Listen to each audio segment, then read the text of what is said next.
Bạn đã chịu đựng đủ rồi. Đêm qua, sự tàn nhẫn của họ lại một lần nữa đâm xuyên qua giới hạn. Bạn khóa trái tim, quyết định. Xong, lần này nhất định rời đi. Nhưng đúng lúc dông bão phẫn uất trực trào, họ xuất hiện với ánh mắt hối hận và một lời xin lỗi thiết tha chân thành. Cơn giận vỡ vụn. Bạn mềm lòng và quyết định ở lại.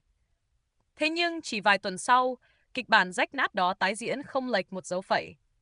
Chợt bạn dùng mình nhận ra, lời xin lỗi đêm đó không thốt ra để sửa chữa một điều đã vỡ. Nó được tung ra với mục đích duy nhất: rút cạn ý chí rời đi của bạn, rồi nhốt bạn quay ngược vào đúng cái lồng cũ. Chào mừng bạn đến với The Dark Defense, nơi bóc trần những mảnh sành tâm lý sắc nhọn giấu dưới nệm êm của những kết nối thân mật. Hôm nay, chúng ta phẫu thuật một trong những thủ thuật thao túng ngọt ngào và tàn nhẫn nhất trong tình cảm. Repair Theater, vở kịch giả vờ sửa chữa, và những lời xin lỗi chỉ mang chức năng reset vòng lặp. Khi ai đó làm đau bạn, não bộ sẽ bật chuông báo động đỏ. Tình trạng cảnh giác này kéo rào chắn phòng vệ, khiến phán xét của bạn sắt đá dứt khoát. Kẹt ở chỗ, cơ chế gắn bó tình cảm của con người lại luôn thèm khát cái kết có hậu. Khi người kia thả một lời xin lỗi vào ngay vùng tổn thương nhất, lượng lớn hormone oxytocin xoa dịu lập tức ồ ạt kích nổ trong não. Cảm giác nhẹ nhõm, relief, dâng lên hệt như một mũi thuốc tê cực mạnh chọc thẳng vào vùng hoại tử. Và đây là bài kiểm tra trí tử mà chúng ta rất dễ thi trượt. Việc nhầm lẫn giữa sự nhẹ nhõm thần kinh đó với một hành vi sửa chữa, repair, thực chất. Ở một kết nối lành mạnh, lời xin lỗi là hệ quả của sự ân hận sâu sắc.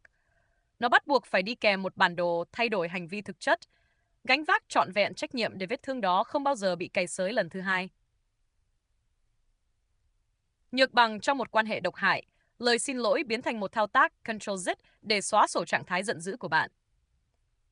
Đối phương không ân hận vì hành vi họ tàn sát bạn.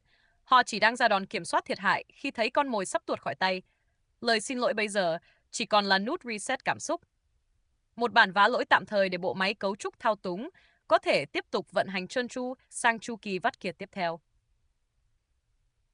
Vòng lặp xin lỗi, apology loop, luôn vận hành như một chu trình tự động. Họ chà đạp ranh giới. Sự phản kháng của bạn thét lên đe dọa trực tiếp tới quan hệ. Lập tức, họ cấp phát một đợt xin lỗi nhỏ giọt, đi kèm vài giọt nước mắt, hạ mình khéo léo.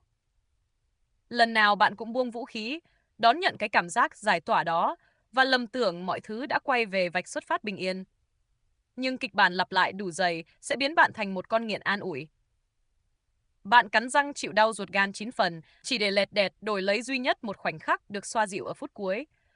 Cơ chế chịu đấm ăn xoa độc hại này dần tẩy trắng kẻ châm ngòi thành một người biết lỗi đáng thương. Còn bạn, vì quá kiệt quệ với tổn thương nên từ chối tha thứ, lại tự soi gương rồi giật mình thấy bản thân bỗng hóa thành một kẻ cố chấp, nanh nọc và máu lạnh nhất trong mắt đối phương. Sự thật tàn nhẫn là một lời xin lỗi hoàn toàn vô giá trị nếu đằng sau nó chỉ là sự bất động tuyệt đối. Đừng bao giờ đong đếm một lời xin lỗi bằng cường độ xúc động mà nó gây ra cho bạn trong khoảnh khắc dưng dưng đó. Hãy đo đạc sức nặng của nó bằng việc hành vi tồi tệ nào đã thực sự bị giết chết. Nếu chẳng có thói quen nào chịu bước ra ánh sáng thay đổi, thì hãy tỉnh dậy đi. Lời xin lỗi điệu nghệ bạn vừa êm ái chìm vào hoàn toàn, không hề có ý định cứu vãn đoạn tình cảm này. Nó chỉ vừa vặn cứu đúng cái vòng lặp thao túng, hòng giam bạn ở lại làm con tin lâu hơn mà thôi. Nếu vẫn còn thấm và đã với những cú rạch thẳng vào lõi tâm lý thế này, thì nhấp theo dõi The Dark Defense nha. Không tốn gì mà đỡ lạc mất khỏi radar sắc bén ở những bài sau. Hẹn gặp lại.